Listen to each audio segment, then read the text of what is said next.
Assalamualaikum warahmatullahi wabarakatuh. Kami dari kelompok 8 akan memaparkan materi yang telah kami diskusikan, yaitu aliran psikologi budaya dan psikologi positif.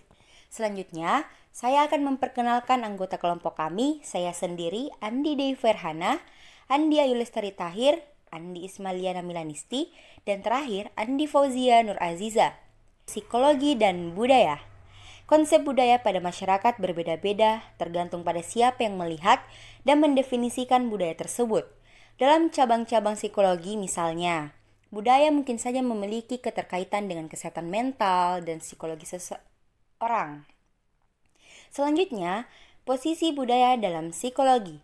Ratner menjelaskan bagaimana konsep budaya itu seharusnya, seperti menjelaskan sebab fenomena budaya, mengidentifikasi kategori fenomena budaya, menjelaskan bagaimana fenomena tersebut saling berhubungan, dan yang terakhir, menggambarkan keterkaitan budaya dengan fenomena lain, misalnya biologi dan ekologi. Selanjutnya, lahirnya psikologi yang berorientasi budaya. Aspek budaya dalam membangun psikologi tersebut muncul terutama selepas Perang Dunia Kedua. Namun, begitu terjadi Perang Dunia Kedua, negara-negara Eropa mengalami krisis, sedangkan Amerika Serikat justru menjadi negara superpower dan menjadi satu-satunya kiblat dan bahkan menjadi norma dalam mengembangkan ilmu pengetahuan, termasuk psikologi baik masalah akademik maupun praktis. Kritik dan resistensi terhadap psikologi Amerika ataupun psikologi Barat juga muncul di beberapa negara lainnya seperti Filipina, Cina, Korea, Kanada, dan juga Kamerun. Di Filipina, misalnya, kritik dan upaya untuk membangun psikologi yang memperhatikan konteks budaya sudah muncul pada tahun 1960-an, sedangkan di Cina sudah muncul pada tahun 1970-an.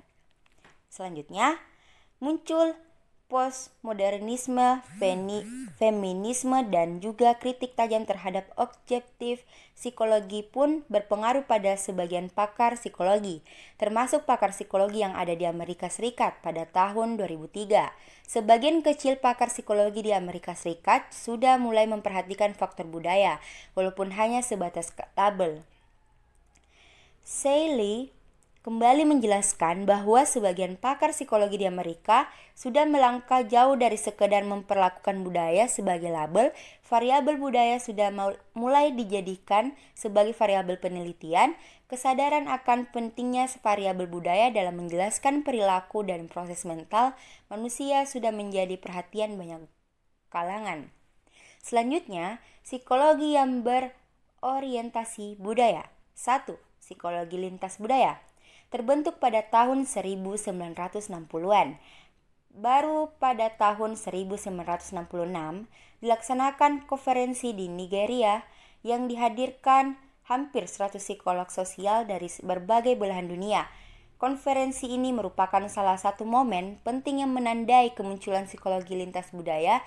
Konferensi yang dimotor oleh Harry Triandis kemudian menghasilkan Cross Culture Social Psychology Newsletter yang merupakan cikal bakal dari Cross Culture Psychology Bulletin. Tokoh-tokoh psikologi lintas budaya antara lain John W. Barry dari Kanada, Jerome Bruner dari Amerika Serikat, Gustav Jahoda dari Skotlandia, Harry Triandis dari Amerika Serikat, dan Y.P.H. Portinga dari Belanda. 2. Psikologi budaya. Psikologi budaya membahas bagaimana individu memahami dunia, bagaimana mereka terlibat dalam sistem makna bersama yang mapan, dengan kepercayaan, nilai, dan simbol budaya pada umumnya. Ini berkonsentrasi pada bagaimana individu membangun realitas berdasarkan narasi dan simbol budaya umum, dan bagaimana realitas untuk intersubjektif dibudayakan melalui interaksi sosial daripada eksternal atau objektif.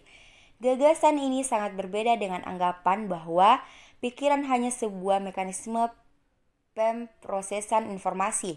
Psikologi budaya adalah pengejaran kompleks yang berkaitan dengan apa yang disebut Bruner sebagai proses pembuatan makna yang berantakan, ambigu, dan peka konteks.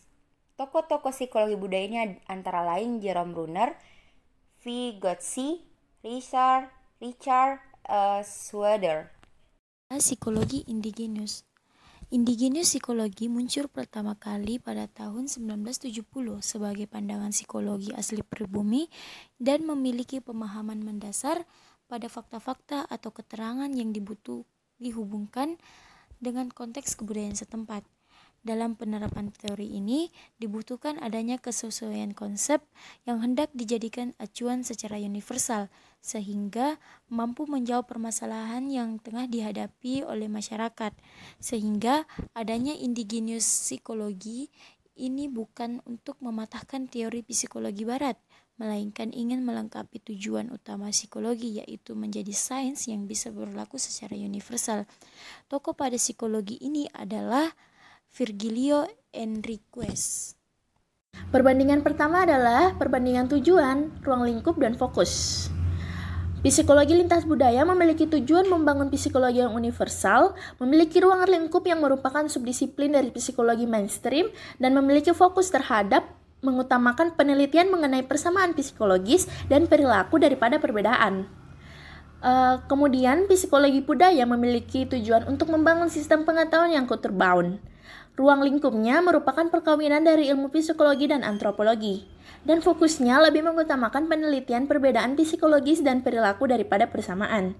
Kemudian ada psikologi indigenous yang memiliki tujuan untuk membangun psikologi monokultural, cross-kultural, atau universal. Terus memiliki ruang lingkup yang bisa meliputi subdisiplin dari psikologi mainstream dan perkawinan dari psikologi dan antropologi. Kemudian fokusnya yaitu tidak punya keinginan dalam kedua hal seperti psikologi lintas budaya dan psikologi budaya. Yang kedua adalah perbedaan orientasi teoretis. Psikologi lintas budaya memiliki orientasi teoretis yang bersifat seperti ilmu alam. Perilaku merupakan gejala dari proses psikologis yang bersifat universal. Budaya dan perilaku merupakan dua hal yang terpisah, dan proses dan struktur psikologis dan perilaku merupakan sesuatu yang terpisah. Adapun orientasi teoretis psikologi budaya yaitu seperti ilmu budaya dan humaniora. Yang kedua adalah perilaku memiliki eksistensinya sendiri. Budaya dan perilaku merupakan dua hal yang tidak bisa dipisahkan. Proses dan struktur psikologis dan perilaku merupakan suatu konstelasi. Kemudian ada psikologi indigenous. Orientasi teoretisnya adalah bisa meliputi seperti yang dimiliki oleh psikologi lintas budaya dan psikologi budaya. Kemudian perbedaan selanjutnya adalah psikologi lintas budaya memiliki konsep-konsep psikologis dan perilaku didefinisikan bebas dari unsur budaya atau konteks free. Dan penjelasan universalnya lebih diutamakan. Adapun psikologi budaya memiliki konsep-konsep psikologis dan perilaku didefinisikan bebas dari unsur budaya atau konteks bound. Penjelasan terbatas pada konteks budaya tertentu lebih diutamakan. Kemudian ada psikologi indigenous yang bisa menerima dua-duanya dari konsep psikologi lintas budaya dan psikologi budaya. Selanjutnya adalah perbandingan perspektif metodologis. Psikologi lintas budaya memiliki perspektif metodologis di mana perbandingannya antar lintas budaya. Kemiripan lintas budaya mengenal konsep, konstruk, dan pengukuran sebagai dasar perbandingan. Strategi etik lebih disukai, menyukai kode kuantitatif, tingkatan analisis dilakukan pada variabel yang terpisah. Sedangkan perspektif metodologis psikologi budaya, yang pertama adalah analisis monokultural dan lintas budaya. Yang kedua adalah tidak memiliki asumsi, strategi etik lebih disukai, menyukai metode kualitatif dan interpretif, tingkatan analisis dilakukan pada sistem budaya. Yang ketiga adalah psikologi indigenous memiliki perspektif metodologis di mana analisis monokultural dan lintas budaya tergantung pada perspektif teoritis dan metodologis. Monokultural, strategis emik, dan cross-kultural, strategi etik. Keduanya bisa diterima dan kedua tingkatan analisis bisa diterima. Kemudian, psikologi lintas budaya memiliki keyakinan bahwa pengamat diyakini tidak berpengaruh pada fenomena. Kemudian konsep ditentukan berdasarkan kepakaran peneliti. Target penelitian adalah sampel yang mewakili dan subjek sebagai sumber informasi. Kemudian psikologi budaya memiliki pengamatan di mana pengamat diyakini akan berpengaruh pada fenomena. Konsepnya ditentukan oleh pandangan subjek penelitian. Target penelitian adalah kasus khusus sebagai objek pengamatan. Dan psikologi indigeneus.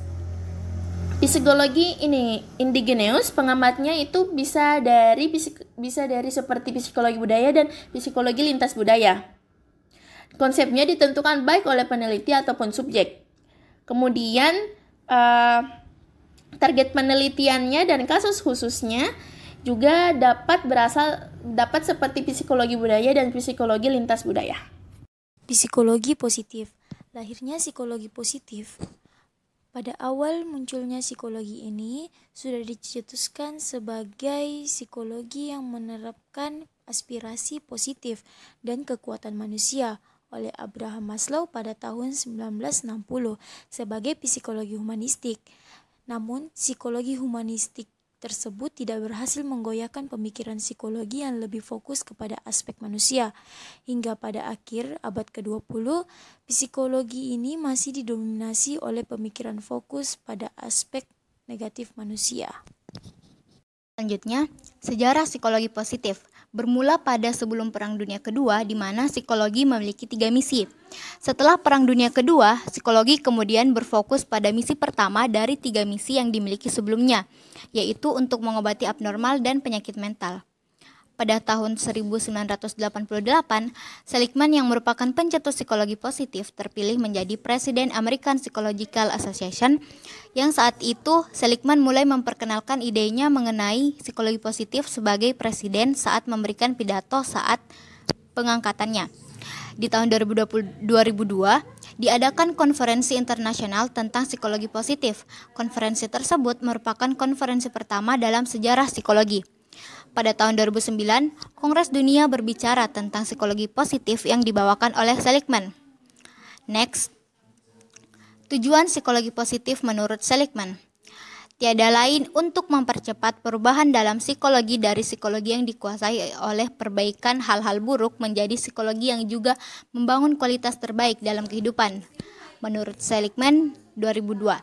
Atau untuk mengidentifikasi dan meningkatkan kekuatan dan keutamaan manusia sehingga membuat kehidupan yang berharga dan memungkinkan individu dan masyarakat untuk maju.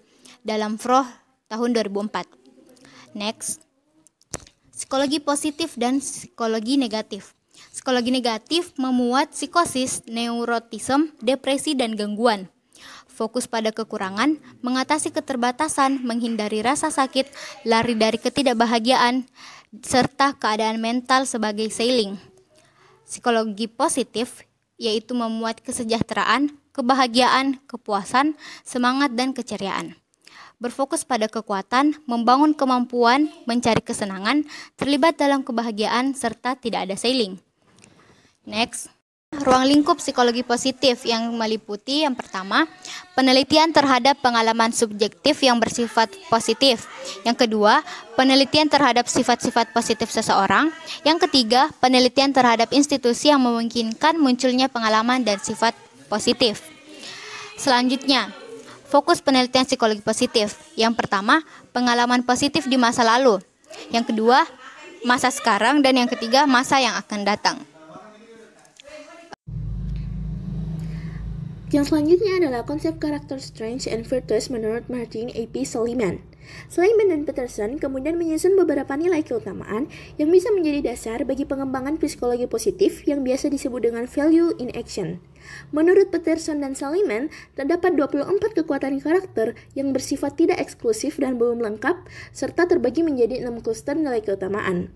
6 kluster nilai keutamaan yaitu, yang pertama adalah wisdom and knowledge atau kekuatan kognitif dalam menerima dan mengolah pengetahuan yang terdiri dari creativity, curiosity, judgment, love of learning, and perspective. Yang kedua adalah temperance atau kekuatan untuk menjaga diri dari bahaya yang terdiri dari forgiveness, humility, prudence, and self-regulation. Yang ketiga adalah justice atau kekuatan dalam membangun komunitas kehidupan yang sehat yang terdiri dari teamwork, fairness, and leadership. Yang keempat adalah courage atau yang biasa disebut dengan kekuatan emosi agar dapat mencapai sesuatu yang diinginkan walaupun terdapat tantangan yang dapat berupa internal ataupun berupa eksternal. Terdiri dari bravery, perseverance, honesty, and sense. Yang kelima adalah humanity atau kekuatan interpersonal untuk selalu cenderung dan berteman dengan orang lain. Terdiri dari love, kindness, and social intelligence. Yang terakhir adalah transcendence atau merupakan kekuatan yang bertujuan untuk menjalin sebuah relasi dengan sesuatu yang lebih besar dan bisa menghasilkan sebuah makna. Terdiri dari appreciation of beauty and excellence, gratitude, hope, humor, and spirituality. Oke, yang selanjutnya adalah konsep kebahagiaan dan flow menurut Mihaly Csikszentmihalyi. Yang pertama adalah kebahagiaan. Menurut Csikszentmihalyi pada tahun 1990, kebahagiaan merupakan a reflex response built endogenous for the preservation of the species, not for the purpose of our own personal advantage. Artinya, manusia akan selalu mengupayakan dengan segala upaya agar dapat mencapai kebahagiaan untuk dirinya sendiri. Bagi Csikszentmihalyi pada tahun 1990, agar tidak cemas dan depresi dalam mengupayakan kebahagiaan tersebut, kita harus independen dan tidak terlalu terbebani, serta memberi perhatian lebih terhadap reward dan punishment. Yang kedua adalah flow. Kadangkala, manusia merasakan kesadaran terhadap dirinya seakan hilang. Waktu terasa cepat berlalu dan terlibat secara penuh dengan tugas-tugas yang dikerjakannya. Itu dapat dikatakan sebagai flow. Flow merupakan suatu kondisi yang dialami seseorang ketika fokus, larut, dan menikmati pengalamannya dalam mengerjakan suatu tugas. Kemudian ada hubungan kebahagiaan dan flow. Kebahagiaan tidak mungkin terjadi dalam keadaan flow, karena flow berbeda dengan kebahagiaan. Menurut Csikszentmihalyi, orang-orang yang dalam kondisi flow lebih fokus pada tugas-tugas yang dihadapinya, sedangkan orang yang dalam kondisi bahagia lebih fokus pada dirinya sendiri. Kebahagiaan ada kalanya diperoleh pasca flow, tapi beberapa kebahagiaan terjadi tanpa diawali flow sama sekali. Yaitu psikologi positif pada awalnya sudah dikemukakan dalam psikologi humanistik, namun tetap saja tidak dapat berhasil menggoyahkan psikologi negatif pada zaman itu. Kemudian, psikologi positif akhirnya didirikan oleh Martin P. Seligman saat menjadi Presiden American Psychological Association. Tokoh psikologi positif tidak lebih dari dua orang, yaitu Martin Seligman dan Mihaly Csikszentmihalyi. Dalam VIA, Seligman dan Peterson menjelaskan 24 kekuatan karakter yang terbagi menjadi 6 kluster nilai keutamaan, yaitu wisdom dan nuance, courage, humanis, justice, temperance, dan transcendence. Kemudian tokoh Mihaly lebih tertarik untuk membahas kebahagiaan, flow, dan kreativitas. Menurut beliau, kebahagiaan itu merupakan suatu komponen terpenting dalam kehidupan manusia. Dan beliau juga berpendapat bahwa pengalaman flow merupakan pengalaman yang menyenangkan dan berdampak positif terhadap kreativitas. Begitulah hasil pemaparan dari kami. Jika ada salah kata, mohon dimaafkan.